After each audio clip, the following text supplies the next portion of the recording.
You're listening to The Pulse on AMI Audio. I'm Grant Hardy. Inclusion Alberta supports kids and adults with intellectual disabilities and their families to be fully included within their communities. They consist of more than 40 not-for-profit organizations and support thousands of Albertan families. Trish Bowen, Chief Executive Officer of Inclusion Alberta, is joining us today to chat a little bit, introduce us to their organization, and talk about the troubling trend of government cutbacks for essential funding that supports individuals with disabilities. So we have a lot to cover. Trish, welcome to The Pulse. Thanks for joining us today. Thanks so much for having me. Tell us a little bit more about Inclusion Alberta, some of the services provided by your membership organizations. Sure, thank you. So as you mentioned, Inclusion Alberta is a nonprofit provincial family advocacy organization. We're almost 70 years old. And we have member organizations across the province as well. Inclusion Alberta is family governed, and when we talk about families, we of course mean that's inclusive of individuals with intellectual disabilities. We're governed by families and always have been, and we provide support to individuals who are interested in being fully included in community life. Our mission is to foster family leadership and advocacy in the pursuit of those opportunities. And we do that in a number of ways. So we provide individual advocacy across the province to families who are or individuals who are encountering challenges in accessing the support services and opportunities that they are pursuing in their life. So individual advocacy to help them to navigate those systems and find those opportunities to be included. And then we also engage in systemic advocacy. So we really do try to, be at the table and influence, public policy, legislation, regulation to enable inclusion across our communities. And then also we partner with community to really develop the capacity of community to include people with intellectual disabilities. So that would be things like partnering with post-secondary institutions to include students with intellectual disabilities in their regular faculties and programs of study. We partner with the business community to create opportunities for inclusive employment, and work with municipalities, recreation facilities, any of the places and spaces that anyone else would want to be part of. And we work with those organizations to help them think about how they can include people with intellectual disabilities.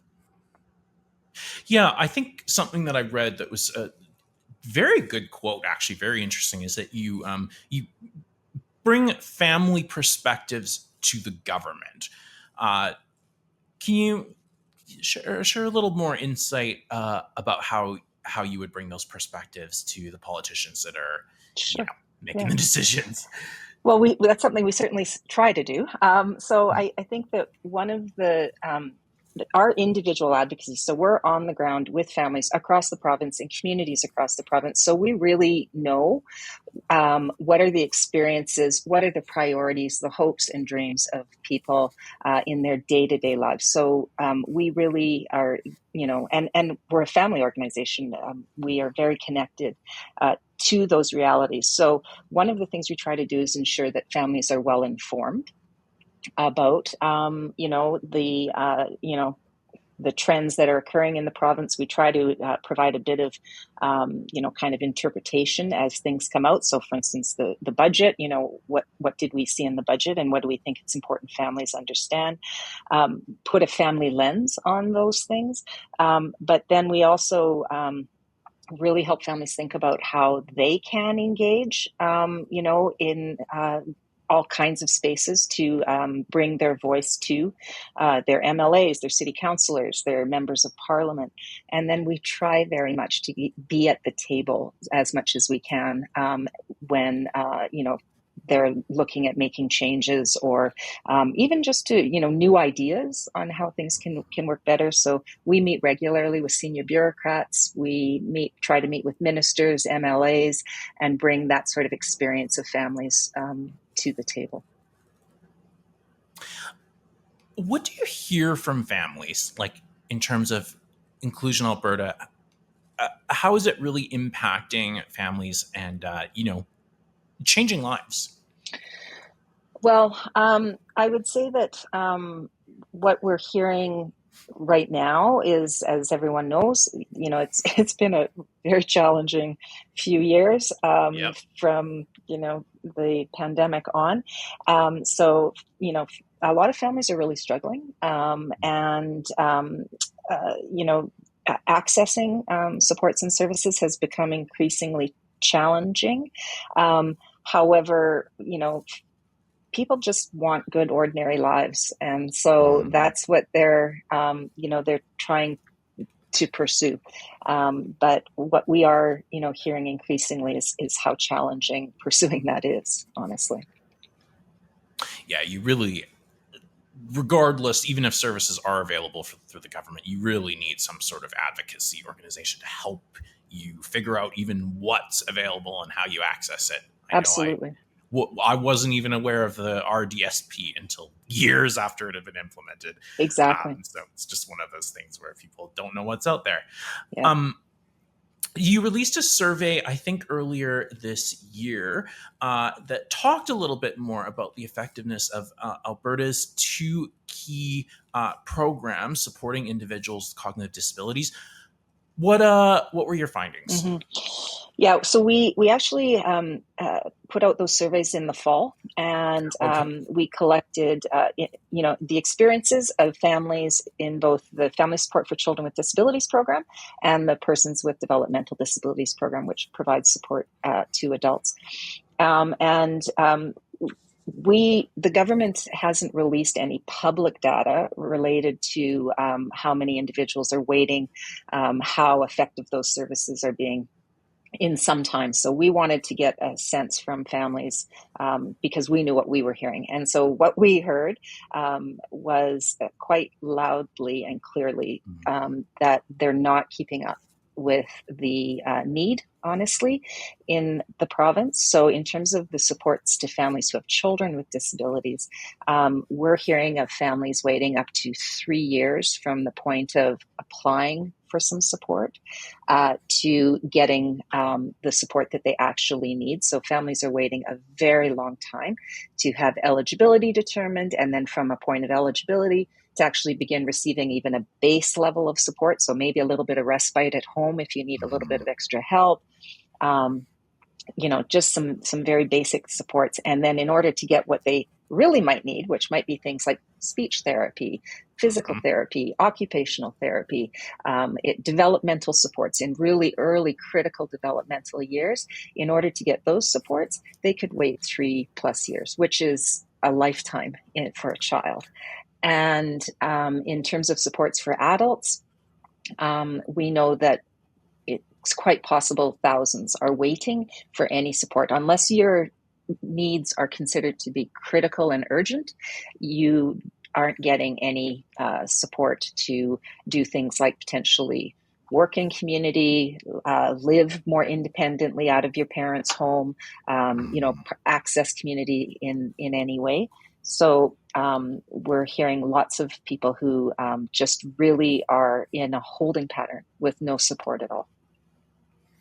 Yeah, I feel like we can fall into this framework of thinking, finally, like I'm up on the wait list year after years. Oh, I'm so lucky. But when you look back at those 2, 3 years, whatever it is, even for an adult, but especially with a child, like, you only live once. There's kind of never getting that lost time back. Exactly. What are some of the facts regarding Budget 2025 with respect to the key government organizations or programs for? Right. Yeah. What we saw in Budget 2025 is that the support for family support with children for the program, Family Supports for Children with Disabilities, received about a 3.6% increase, which doesn't keep up with projected population and inflation growth. And the Persons with Developmental Disabilities program, the supports for adults, got about a 5.9% increase.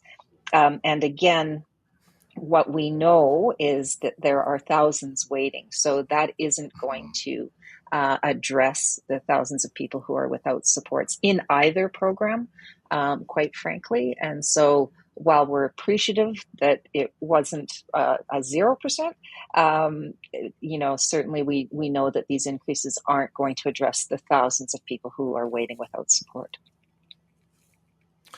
So let's talk about Inclusion Alberta's funding. And the government of Alberta has announced that they're cutting a fairly significant portion of that funding. Can you tell us more about exactly what's happening and, you know, where is that funding going to have to come Mm-hmm. from? Like, what were you hoping to allocate it to? Right.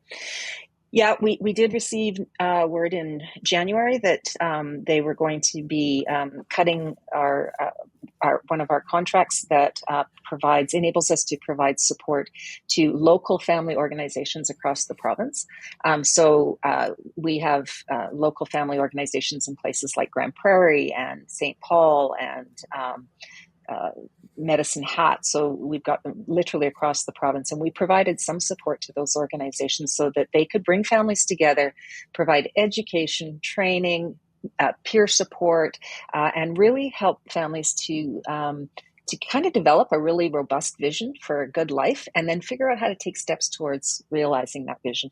And so the cut impacted our ability to support those local family associations across the province, as well as some funding that was provided to us to host our annual family conference, as well as support that enabled us to partially enabled us to provide our family leadership series, which is a series that we provide to families every year. It's 5 weekends over the course of the year. We bring families together from across the province to, again, really deepen their knowledge and their ability to create really good, rich lives for themselves and their family members. And so it really enables families to help themselves in lots of ways so that they are less dependent, honestly, on government funding. And so in losing that, we've had to press pause. One thing we're having to do is we're not able to provide the same support to those family Mhm. organizations. That's the bottom line. We can't do it. And secondly, we had some plans to expand our resources this coming year with some additional, advocacy and navigation supports to families, and we've had to press pause on that. So it really does impact our ability to respond honestly to families and to help them, really create good lives, honestly, for their family members. What are you hearing from people about the impact? Well, I think people are, upset. I think they're Mm, certainly frightened in some ways, as supports are eroded over time.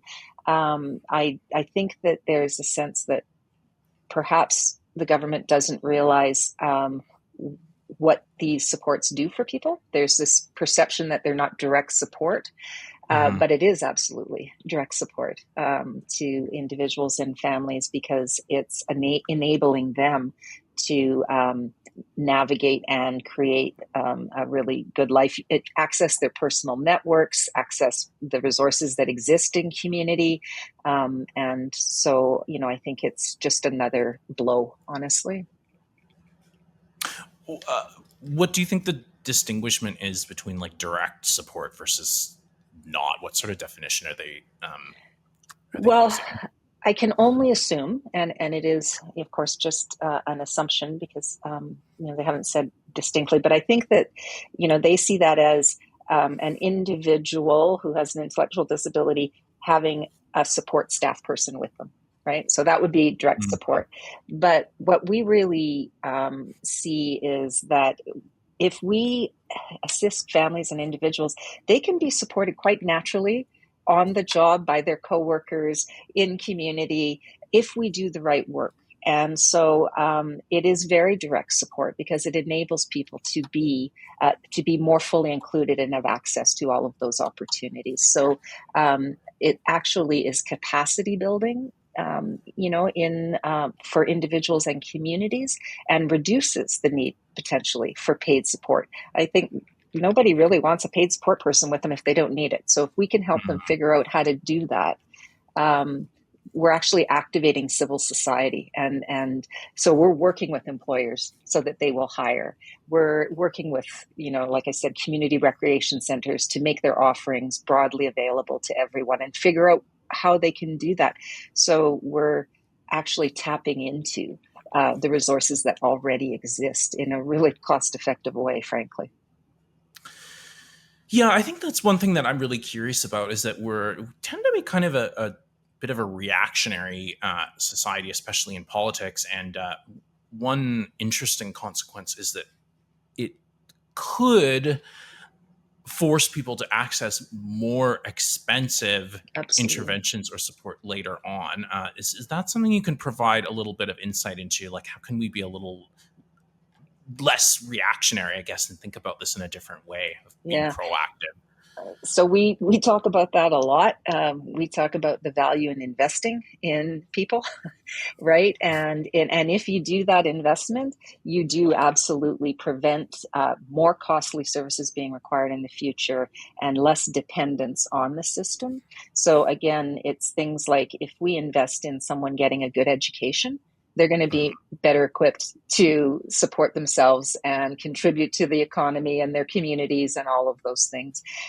So again, when we look at things like children, if we don't provide access to the supports they need when they're young, the chances of them requiring much more expensive supports and much more support into the future because they haven't developed those skills, we absolutely know that that's what will happen. So investing the right amount of support at the right time absolutely always is more cost effective than waiting until someone's in crisis.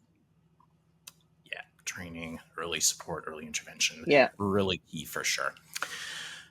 Three other, seems to me, also grassroots and self-advocacy organizations have also received funding cuts from the Alberta government.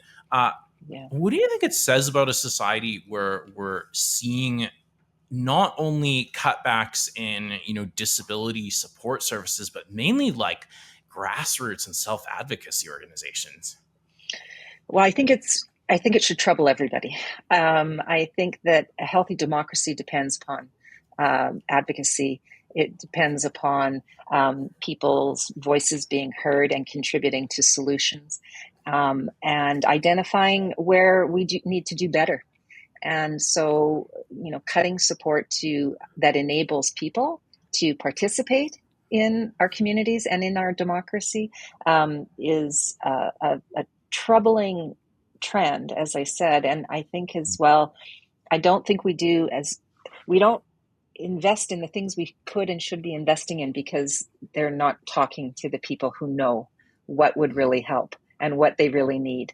And so, it's something that we're really concerned about. How can people speak up, make their voices heard? How are you making your voice heard as well to try and hopefully make a dent in this issue? Yeah, well, we really, really, encourage, civic engagement, civil engagement. So one of the things that, we're absolutely telling people to do is they need to be contacting their MLAs. They need to be letting people know what is happening, what their experiences are, what their challenges are. So they need to be engaging their elected representatives to tell them what's going on and that this isn't the Alberta that they want to see. So we provide resources to families to understand how to reach out to their MLAs, how to deliver an effective message. Trying to get more families and more individuals just really engaged in the political and civic process. Yeah. And for you guys, what's the, let's say the next year or two gonna look for you in terms of anything from kind of like restructuring, hopefully not too much, to like really advocating Yeah. with the Well, government yourselves. we we really think that we can be part of the solution. So we really hope that we will be invited to the table as the government looks at, um, you know, uh, their term is modernizing some of these programs. We think that we have a contribution to make as to how to do that most effectively in a way that really does enable good lives. Um, as I said, we've had to put some of our own kind of plans to expand our resources on hold. So, we'll just have to see what the future holds in terms um, of our own resources. But one of the things that, we always say is families aren't going anywhere. Don't really have a choice. So we will be here. We will continue to organize and, help families to pursue a good life. And that work is never done. So we'll continue to be there to help families do that.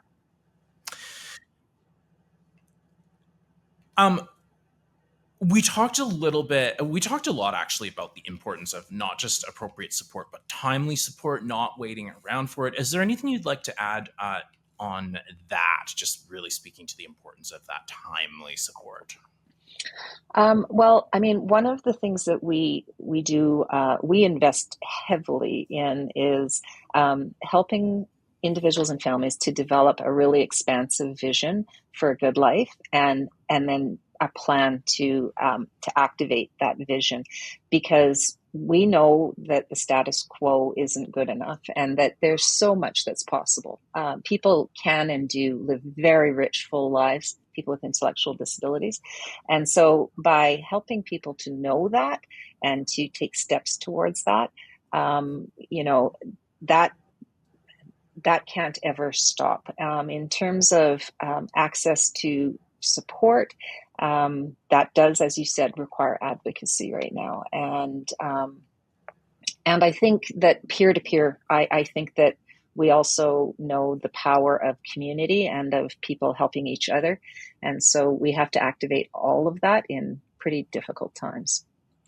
What impact do you see from the peer-to-peer support that you guys are really able to help foster and connect? It's huge. And you'll hear families say that all the time. They learn from each other. They see what's possible. They get inspired by each other. When they're struggling, they take strength from each other. So it really is incredibly important. Aspect of what we do. So both, through things like our upcoming family conference, that's a source of renewal for families, to be with other families who are experiencing the same things they are, to get ideas, to brainstorm. It is really what keeps families going. And they have so much to learn from each other and so much wisdom to share. What would be your future, I know now times are tough with the funding, that sort of thing, but like, what would be your future hopes, your dreams for either your organization or just in general how Alberta and Canada could be more inclusive and accessible? One of my, I would say, hopes would be that we would raise our expectations about what's possible, that we would Totally. see more people um, living, working, and playing in our communities every day. That would become our expectation. That's what we would value, because we're missing out by not having everybody present. So for me, one of the best things that could happen is it would become the expectation that, you know, children and adults with intellectual disabilities are attending our regular education classrooms and schools. They're participating in community recreation along with their peers. They're going on to post-secondary education. They're working in our communities. They're buying homes, if that's probably not possible for a lot of people right now, but that they're fully included in everything that we do. Yeah, absolutely. It's so important to think out of the box, which is why it gets hard when there are only a few programs and services here and there, and we can't really just try new and different things and really think out of the box like those grassroots organizations do. It's true, and I, we find sometimes in challenging times we kind of retrench and we go back to old ways of doing things, and those aren't the best ways. And there so much more is possible. And like you said, innovation and creativity that exists in community. I want to thank you so much for joining us, and I just want to end with this.